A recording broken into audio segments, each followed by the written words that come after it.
Here's what I will tell you. I believe in being adequate or solid in most things, and then figuring out what your 3 to 4 superpowers are and become insane in them.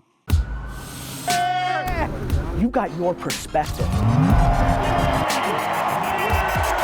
just want to be happy. Don't you want to be happy?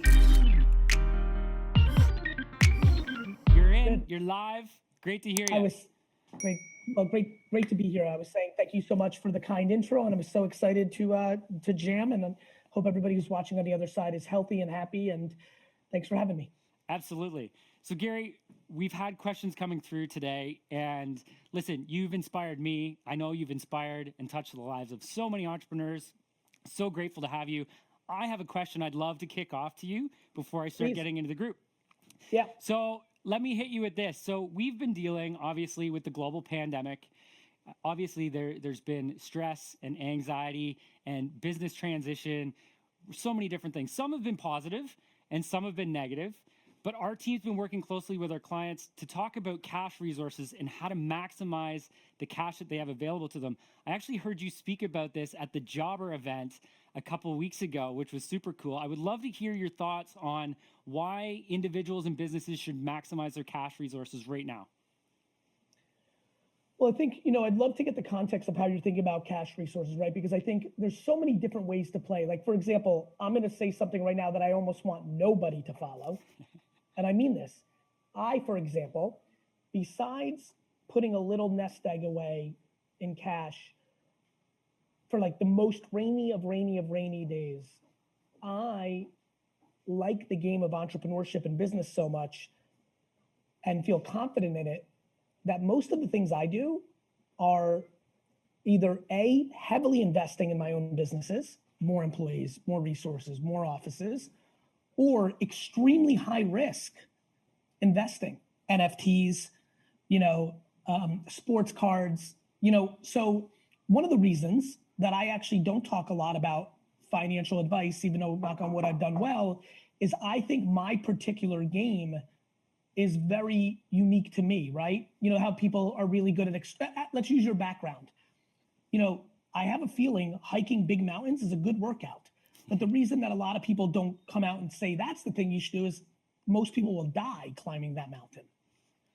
So I'd love to get clarification because I want to give good advice to the masses. The way I do things is safety net, little actual cash sitting in a bucket, and then offense. Because I'll tell you why, and this makes me very unique, I've come to learn in my older age. I'm not scared to go backwards. I'm not scared to be forced to sell my home and rent. I'm not scared to fly commercial instead of first class.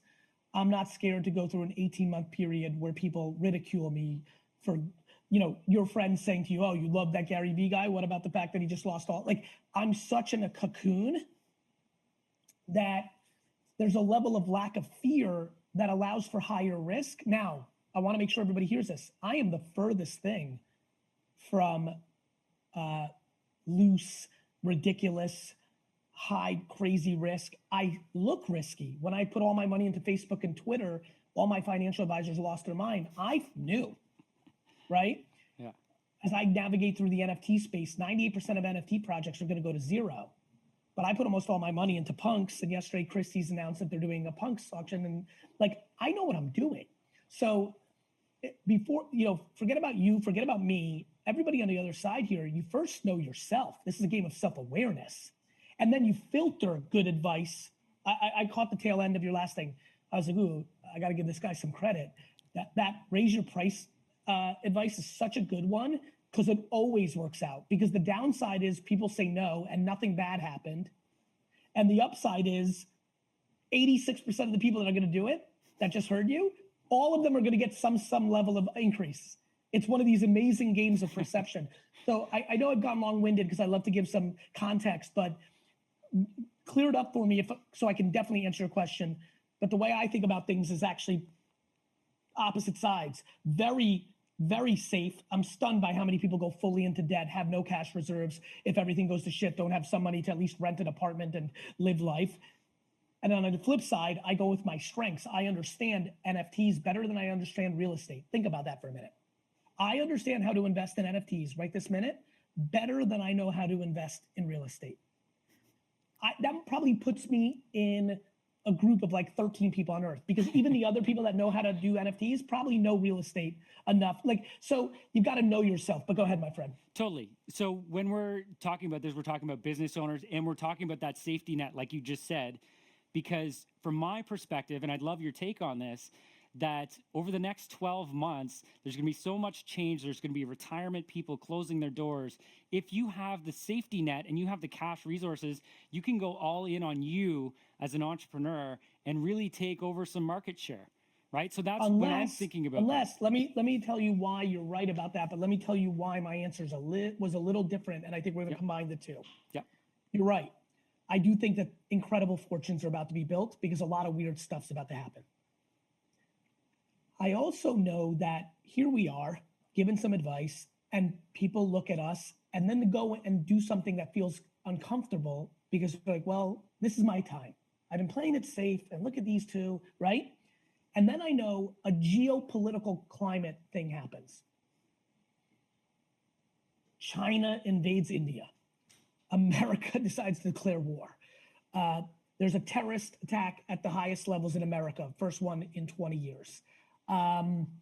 There's a cyber attack on Amazon cloud, and there's these such big events that are out of your and I's purview, that if the timing is wrong and people overextend themselves in a way that they can't go to zero, which is financial and emotional, then they're dead, and then we gave bad advice. So notice what I did. If you listen to my answer, have a little cash in case everything goes to zero so you can rent and buy clothes and eat food. totally. The bigger one, right? Yeah. The bigger one is, can you deal with the ridicule if you lose?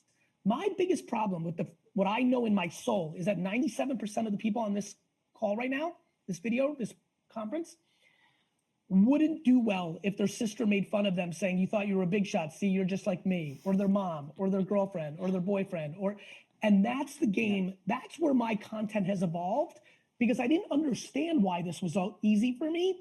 It was that part. It's not that I'm smarter or better. It's that I have an incredible relationship with outside validation, AKA I have no need. Totally. Yeah, no, and I can completely appreciate that. And for my advice with any of our entrepreneurs that we work with, it's always to keep that safety net and always to make sure that we have that. So don't overextend yourself by any stretch, but knowing that so many things are going to change. If you can find the right areas to invest right now, you're probably going to have a really big impact and make a lot of change. There's going to be an incredible, and I mean incredible, amount of opportunity, because in a year, the whole world's going to be different, because we're going to be coming back and all the rules changed.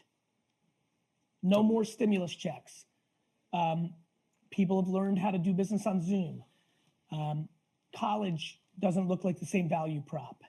Relationships have changed. Nuances have changed. Buying behaviors have changed. How people find out about things have changed. Things have changed. Yeah, things have definitely changed and will continue to change, right? Yes, but this was big, brother, right? Yeah. The things that I've been living through for the last 20 years have been gradual. Do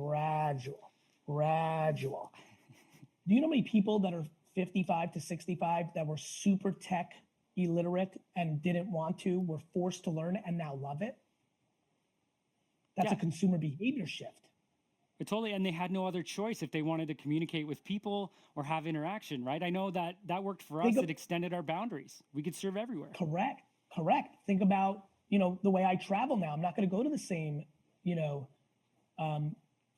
meetings, which means I'm not going to be in Colorado, which is going to have a negative impact on the hotel business. Now I'll still travel a bunch, but it's going to be a mix, and that's a big change. Totally. Change. So I want to move on to more questions because I want to get as many answers as we can out of you, Gary, while we have the time. You've said that not every day is easy in being in business. I'm sure we can all relate to that, especially in 2020. But I would love to hear what it is that you do to cope and get through those tough days when you do have them. Gratitude, perspective, not caring about money over the health of the people you love.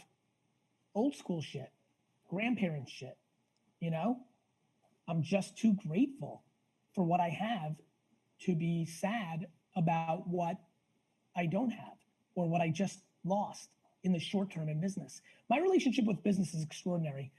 I don't think most people are going to believe what I'm about to say, but when I die, I hope that they can take your DNA and tell the truth of someone. I dream about modern technologies. I desperately don't care about the money. Yeah. It's very easy to deal with bad stuff when you, because this is what I play, my friend. I play what if this thing didn't go bad? Actually, my business doubled, but on the way to go sign the paperwork that doubled my business, or the client called me and said, we've given you all the business, that the next phone call was, my mother had a heart attack. And I'm going extreme, but I'm just telling you the truth of how I deal with it. You asked the question, I'm giving you the real answer. Absolutely. It's perspective. Like, I can't care enough about it if the people I love are healthy today. I mean it. My kryptonite is the health and well-being of my family. Totally. And I think we're all in that position. But I think people don't mean it. I'm being honest with you. Yeah. Like, I think everyone says it, but I watch my whole life. I'm 45 now. I've been in the game a long time, like, because I did it right from the beginning as a kid. People don't act like that. Yeah. They say it, but do they really mean it? Because if they meant it, they wouldn't overreact and get so emotional and hit the bottle drinking. Or too many people's affirmation is around how much money they make. Totally. Not, that's how I deal with it. There's more, right? There's definitely more to life than this. Now listen. And I love it. Listen, don't get it wrong. I'm not foofy genie, like genie out of a bottle here. I'm not foofy. I'm an entrepreneur. I'm trying to kill everybody. I'm trying to win the game. I'm trying to do it. I love it. I love the game, but it's a game. Totally. And so, like, I'm that kind of person that plays basketball to kill, but I know it's just a game. And when it's over, how's your family, this and that. And that's how I treat business. So speaking of games, so I woke up last night, or I guess this morning at 3:30, excited, but it was to figure out what question I wanted to ask you today. I've got a bunch, and I know there's a bunch from the crowd. My question was, we just went through identifying goals, how to make them smart, specific, measurable, attainable, realistic, timely. And I woke up thinking, Garyvee has got a goal that is to buy the New York Jets. I've got to know, is that following that sort of principle? Is it attainable? Is it timely? When is that time going to happen for you, Gary? I can't wait to pop the champagne for you. One of the great misnomers about me is that my goal is to try to buy the New York Jets more than it is to buy the Jets. And let me explain what I mean by that. So what's going on with that? I think I'm going to do it, brother. I think I'm going to pull it off. Of course you are. Of course you are. Now, listen, even if I amass that extreme wealth, which is a very difficult task, there's the serendipity of them selling it at the time that I'm liquid enough to do. So the math is actually incredibly against me, but I believe it. But my happiness comes from the striving to do it, the process, the strategic chess moves to get there. Much, much more than I would actually argue that the day I buy the New York Jets is the day that I'm most unhappy. Because the thrill of the hunt, it's kind of like vacations. Totally. I love vacationing. I love sleeping and vacationing. I think people think of me as this, I need balance like everybody else. I just love my thing so much that it makes it seem like I'm always, but man, do I love a good vacation. And when the week up to the vacation, brother, I'm losing my mind. I'm so into it. I'm so excited, anticipation. The second the plane lands, I start to get a little depressed because I know I'm on the other side of the anticipation. But that's the entrepreneurial vision of attaining a goal. As soon as you pass it, you go, well, now what the hell am I going to do, right? It's deflating. So ultimately, buying the Jets is going to be something you're going to track for a long time. And then once you do it, maybe it'll be buying maybe a basketball franchise, Gary. I think for me, then it's going to be, because I'm going to be an older man because I'm playing it long. So I'll probably, not older actually. What am I, 45? I'd love to think I can get it by 65. I hope the next 20 years are compounding. Then I'm going to focus on winning a Super Bowl, brother, because that's why I want to buy them. I'm sick and tired of not having one. Yeah, winners create winners. Absolutely. So listen, I've got another question here. I've heard you say that if you fight against technology, you will lose. What Yes. technology should we be investing in right now? You should definitely get in understanding around NFTs because it will affect all your businesses. Now, that doesn't mean go buy the collectibles and the art on NFTs, but what's called the ledger, the blockchain, smart contracts. This is something people need to know. Everybody here should spend 20 hours of reading or watching YouTube videos or listening to Clubhouse. Get educated. Don't get caught up in the gold rush. It's going to be just like 99, 2000, internet. And what did most people do? They bought internet stocks. They bought them at 60. They went to 200. They thought they were geniuses. And then literally in 2 weeks, they all went to $1. Why? Because everything was too frothy on the hype. It wasn't practical. And both were right. It was too frothy, and that's why it should have went to $1. But the internet was the biggest technology change of our society in a long time. Same with NFTs. Non-fungible tokens built on the blockchain, often on blockchains like Ethereum, but others, Flow, others, are the biggest shift in our universe in a long time. And people will do their mortgages on it. They'll do their book releases on it. Your next book is going to be an NFT that comes with the book. It's coming. I'm telling you it's coming. I know most of the people don't even know what I'm talking about right now. That's the one to not bet against. I'm very bullish on it. I believe in it. But as you can see, I gave you the caveats of where there's going to be some Beanie Babies like activities in the short term, but in the long term, there's going to be some real business opportunities. Absolutely. So let's talk about social media. Like, I never see anybody post as much as you. It's incredible. You're inspiring to so many people. What's the advice to the business owner who maybe isn't doing any regular posts on social media? What is it that they're missing out on? Opportunity.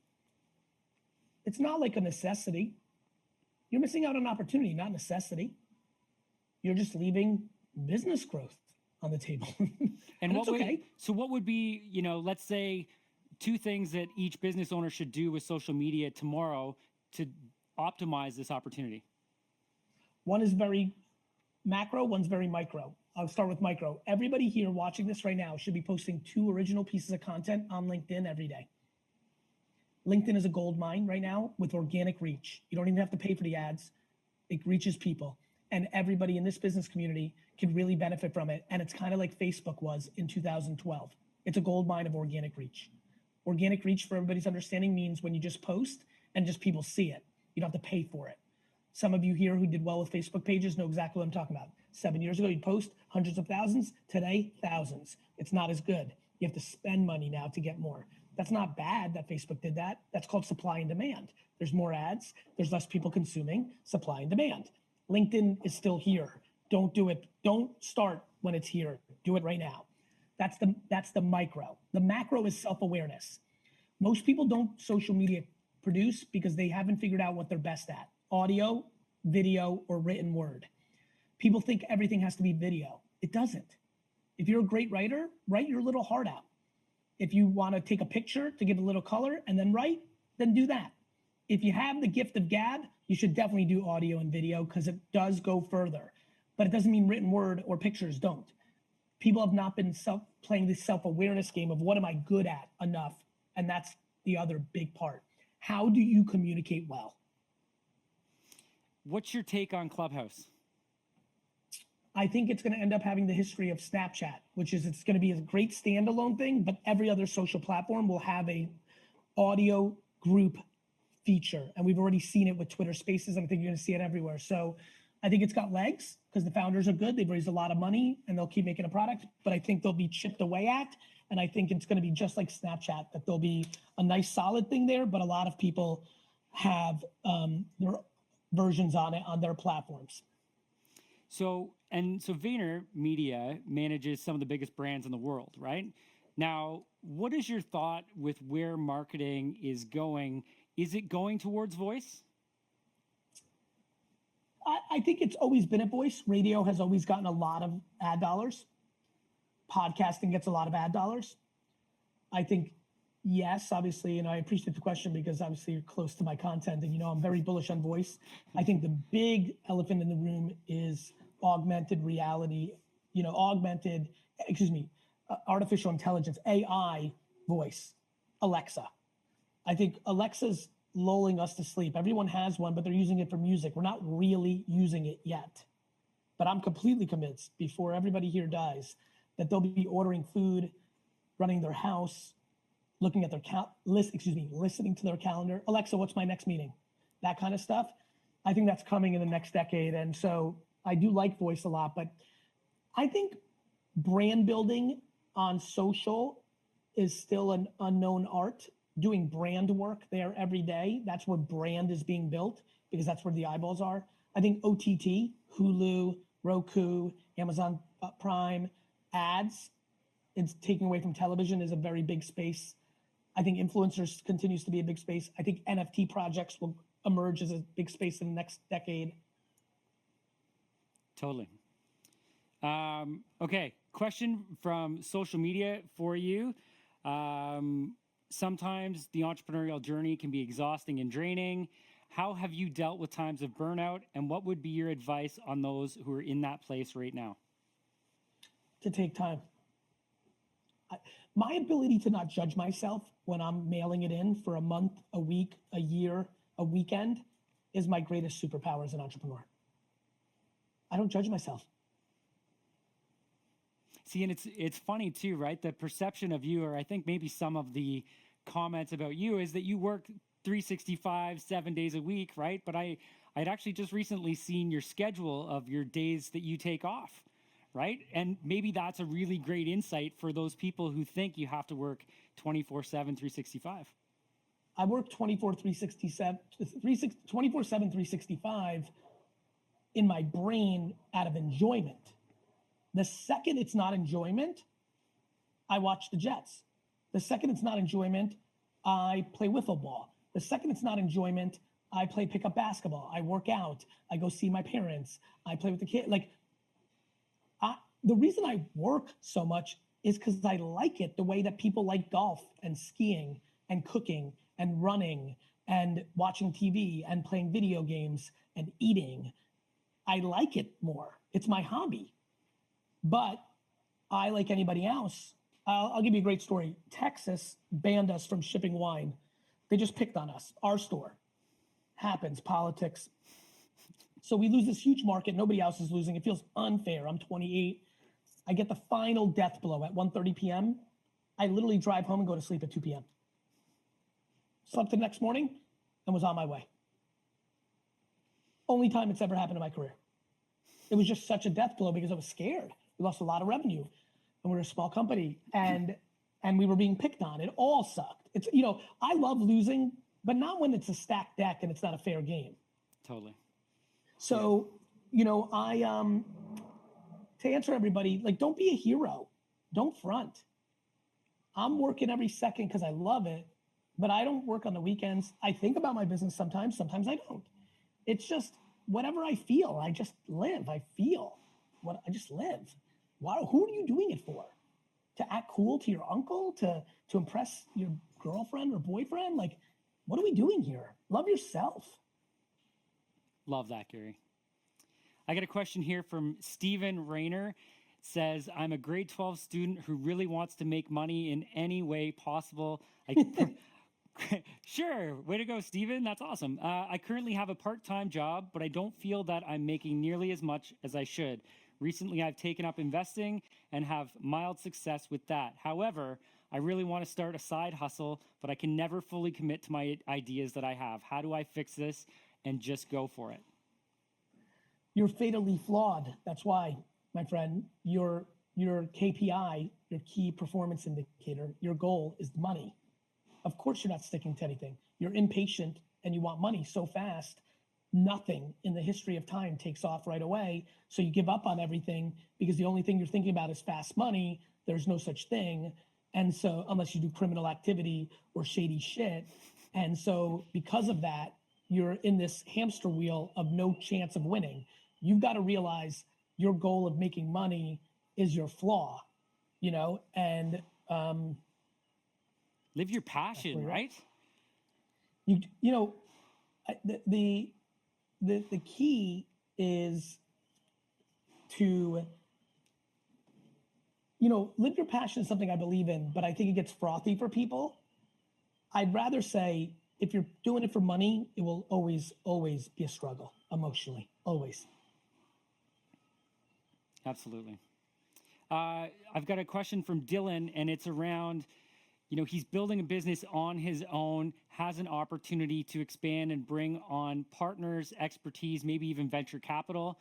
What's your thought on that? Should somebody consider still doing it on their own and bootstrapping it, or should they be looking at partnering up, venture capital, giving away a piece?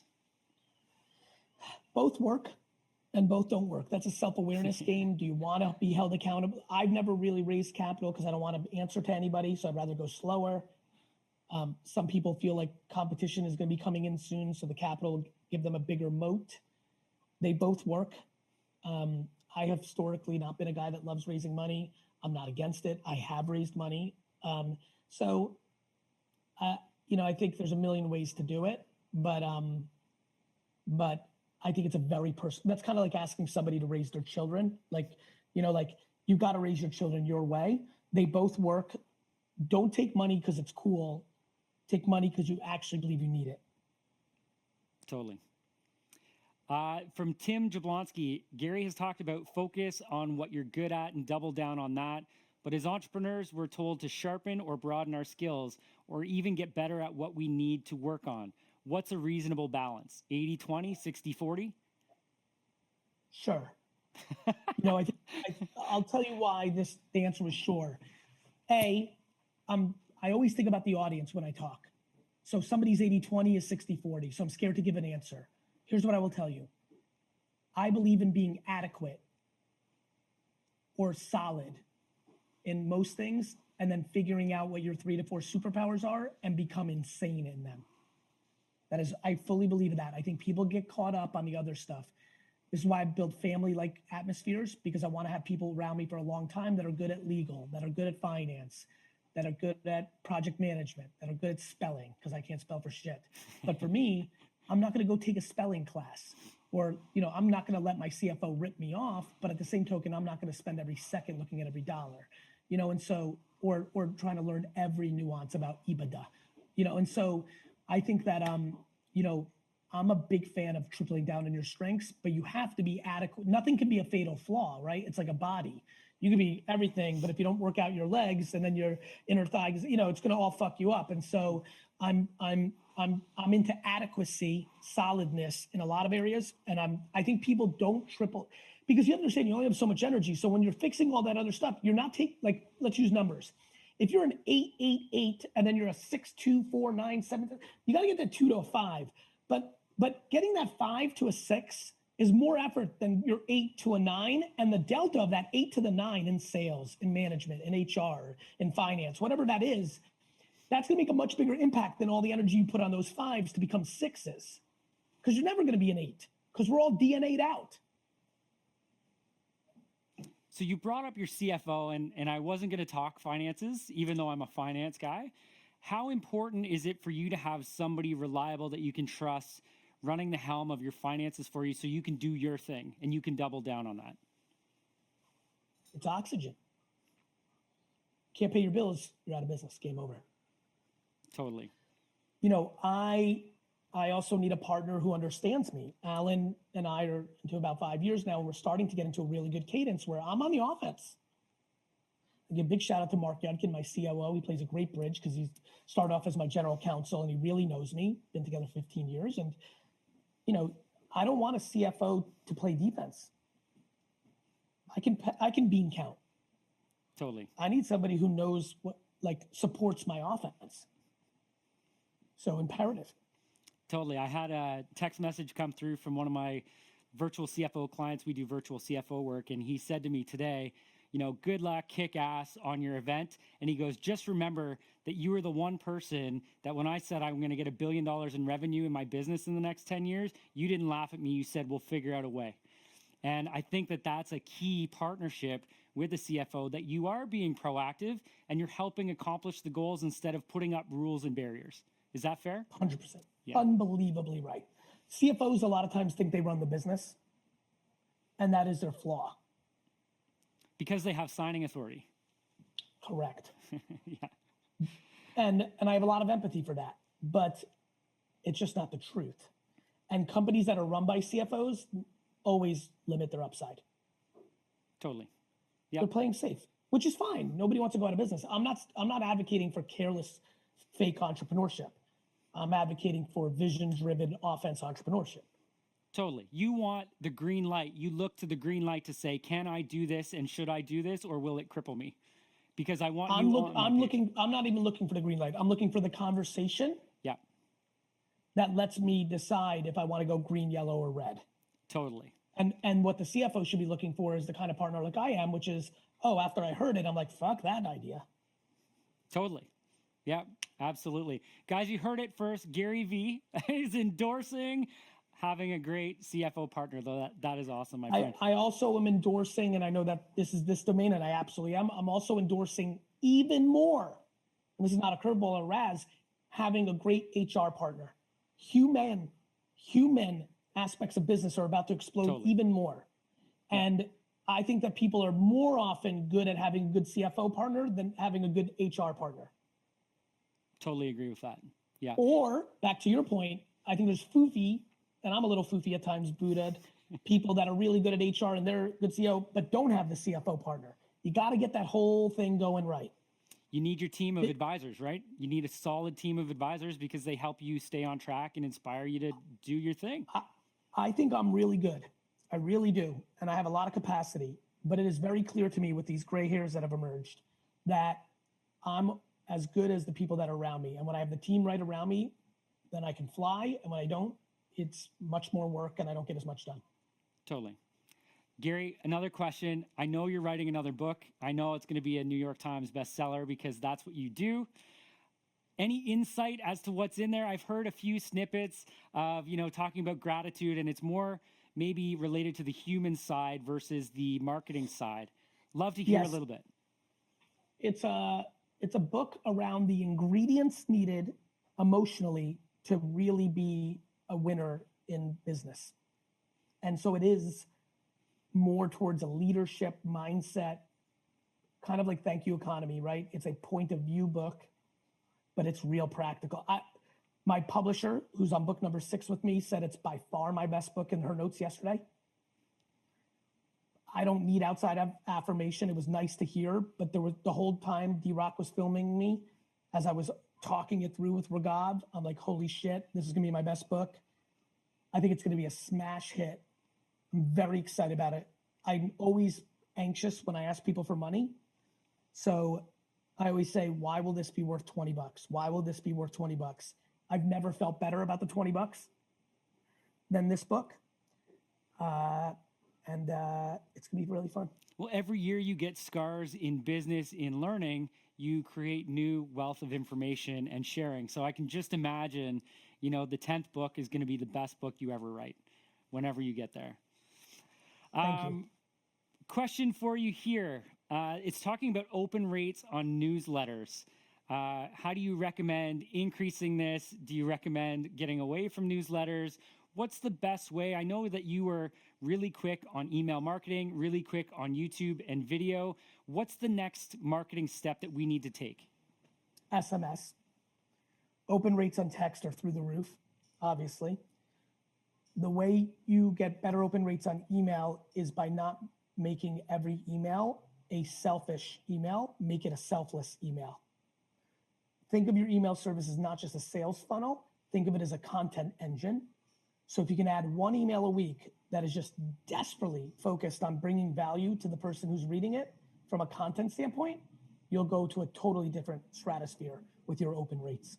You got to throw an off speed pitch. Everyone's throwing a fastball every time on email. Totally. Yeah. And people are getting sick of it too, right? To a certain extent. Yeah. Correct. One more question here from Maria. Gary, how do you work through feelings of jealousy and envy? I have an experience with someone that is doing something in Excel better than me. I got jealous and it made me question my mission. How do I snap back into an abundance mentality? I love her. Was it her or him, or did you give a name? Maria. Maria, I love you so much for having the ability to acknowledge it. Jealousy and envy come from a place of fear comes from a place of scarcity. Great job by talking about abundance at the end of your question. And it comes from a place of insecurity and lack of self-esteem. The fact that you even know this in question form makes me completely positive you can get there. You're going to have to work on it. You're going to have to put positivity in your ears, whether it's therapy, whether it's surrounding yourself with positive people.